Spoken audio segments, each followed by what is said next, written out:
Well, I guess since we've taught you how to fly this thing, we should show you how to land it. Once again, switch to the HUD by pressing F2. Now hit the backspace key to fire up the burners and get airborne.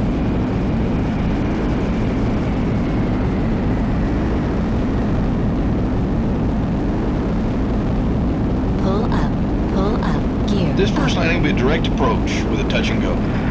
Hit your 9 key to bring your engines to 90%. Level off around 7,000 foot AGL and proceed to your first steer point.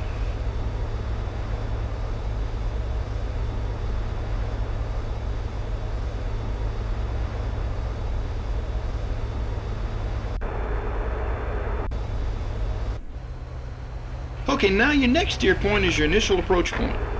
Hit the 8 key to decrease engine power to landing thrust. You want your airspeed at approximately 300 knots when you reach your initial approach point. To slow down, activate your air brakes by pressing down and holding the B key. Now you want to pitch your nose down about 10 degrees by putting the flight path marker on the -10 degree line on your pitch ladder.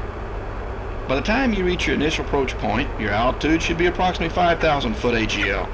Check this on the AGL indicator on the right center of your HUD.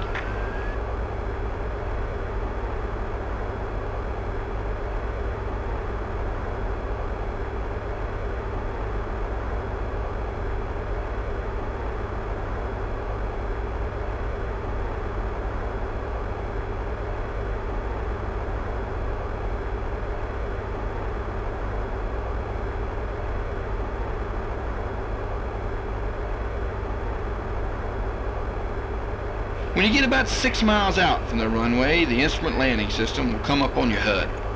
The ILS consists of the horizontal and vertical localizer bars and the angle of attack indicator.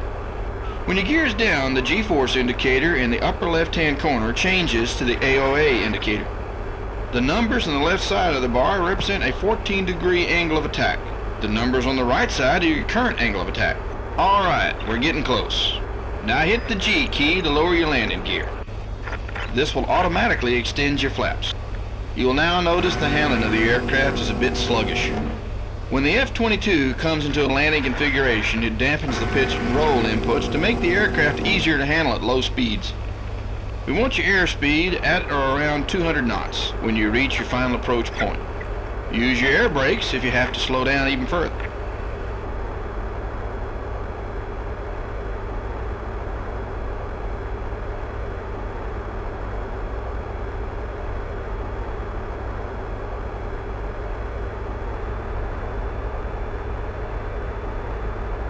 Good luck to you. Now the hard part. You want the vertical localizer bar lined up on the runway. This is the bar running up and down. The horizontal localizer bar will move up as you get closer to the runway. The idea is to get the vertical and horizontal localizer bars crossing directly on top of your flight path mark. Now hit the number 7 key to reduce your engine power to 35%. Once your altitude is about 200 foot AGL, pitch your nose up to an angle of attack of 12 to 14 degrees. You want to keep your nose flared up to make sure your rear wheels touch down first. Now this is what we call a touch and go exercise, so after you touch down, hit backspace to fire up your afterburners and get airborne again.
Remember, you want your altitude about 5,000 foot AGL and your airspeed around 300 knots. You're going to have to make a manual initial approach to your final approach point.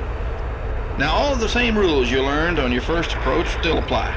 You'll just have to be coming out of a turn instead of being lined up with the runway from the beginning. Again, when you touch down, hit the backspace key to fire up your afterburners and get airborne.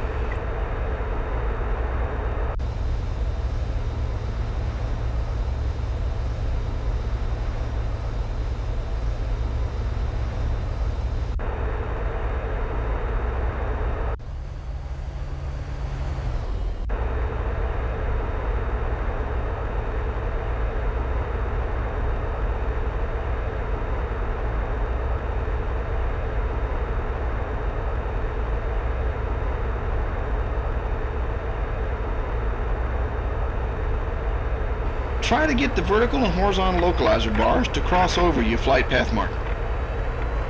Remember, you want your altitude at about 2,000 foot AGL and your airspeed around 200 knots when you reach your final approach point. Your angle of attack should be between 12 and 14 degrees when you're ready to touch down.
Your last landing will have a steep approach angle.